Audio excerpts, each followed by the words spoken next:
Hello, I'm John DeBoard, owner of Double J Saddlery here in Yoakum, Texas.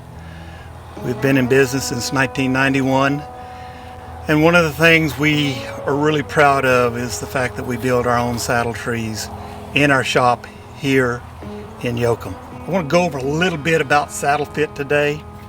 The first thing that I do whenever I go to evaluate a horse is I like to get a good side profile of him. Not get him standing nice and square. The first thing that I notice when I walk up to this horse is that he's a little high-hipped, tends to go downhill a little bit. He's got a nice little wither on him, but if it weren't for the wither, when you evaluate this horse, you'd call him slightly downhill. This horse is a horse we've raised. He's always been this way, and he'll always be this way. The second thing I do is walk around behind the horse, look directly over his hips and get a visual of how his shoulders are shaped. Sometimes you'll notice when you're evaluating a horse like this, you can see that one side of the wither can be a little larger than other. It's a pretty common thing. When that happens, you have to fit the larger side of the horse. Of course, when he turns around and looks back at me, that changes the shape of his wither, so it's best to have somebody keeping him straight. So I'll show you what a standard tree looks like on this horse.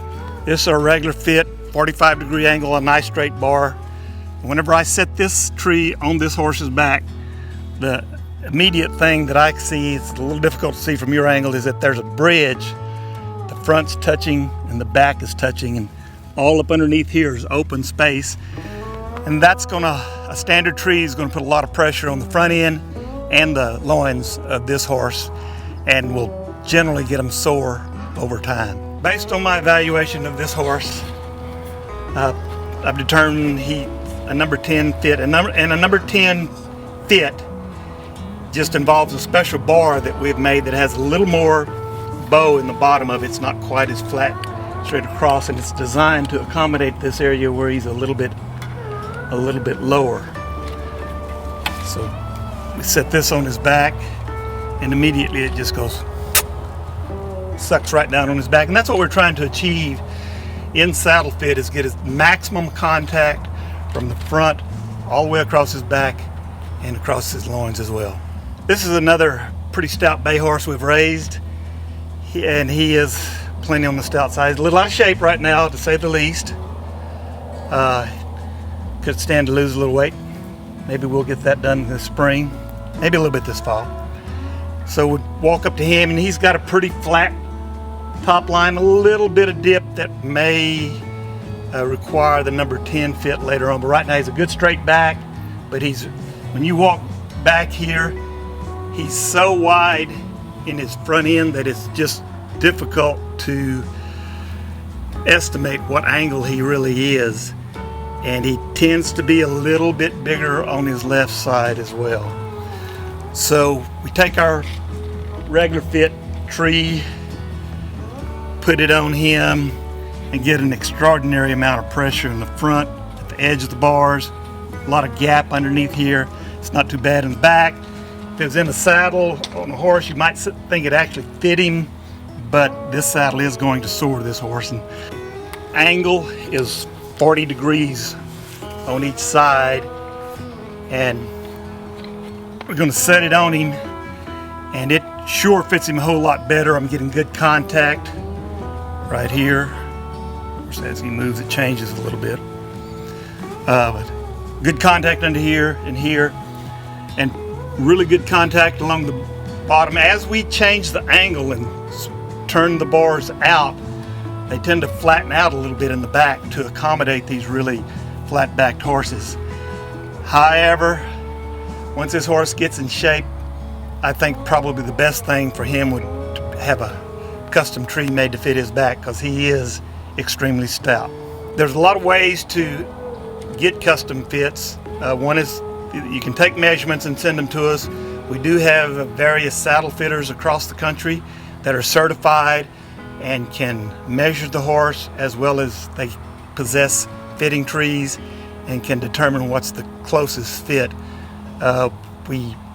We also have people bring the horse to our shop in Yoakum A little bit out of the way for some folks in Minnesota, but we have had people come from a long ways away to get the horse custom fit at our shop. A lot of times when I'm at a roping and I see a horse that's misbehaving, to me the first thing I think of is bad saddle fit.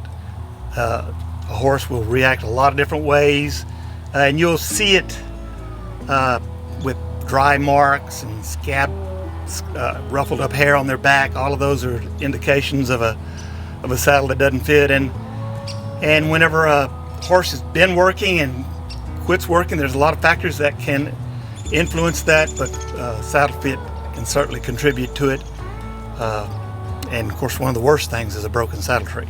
As I was saying earlier, the key to fit on any horse's back is the angle of the bars as they sit on the horse's back, and different horses have different angles.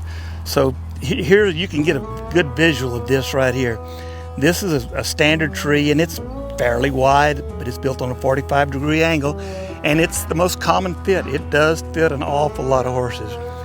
This is a 45-degree angle, and on occasions I've had to move it in 2 or 3 degrees on each side for extremely high withered horses. The next angle we go out to is 43, and you can see that the angle is more severe here than here, so it will accommodate a wider horse. And this bar here is 3 degrees wider than this one, so you can, as you look at it, you can see there's even more pronounced angle here. And we have gone out to 35-degree angles, a few 30s, but not very many. When you get your brand new saddle, first thing I like to do is to put it on the horse's back without a pad or anything to evaluate fit.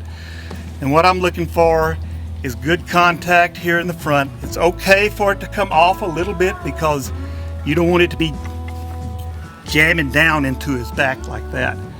And then you can run your hand underneath here, feeling for contact. As long as everything's good and tight under here. You don't like to see a saddle coming off a horse's back. That a lot of times that indicates it's too wide going down in the front. But ultimately you're going to have to ride the saddle to see how it fits you and your horse. One of my strongest arguments about why our saddles are so good is the fact that we're kind of unique in that we do use what we make, and we've had a lot of experience both with good saddle fit and bad saddle fit, all of which has contributed to us being able to build a superior product today. We've seen things that were good and things that weren't good, and we continually improve to make them the best we possibly can.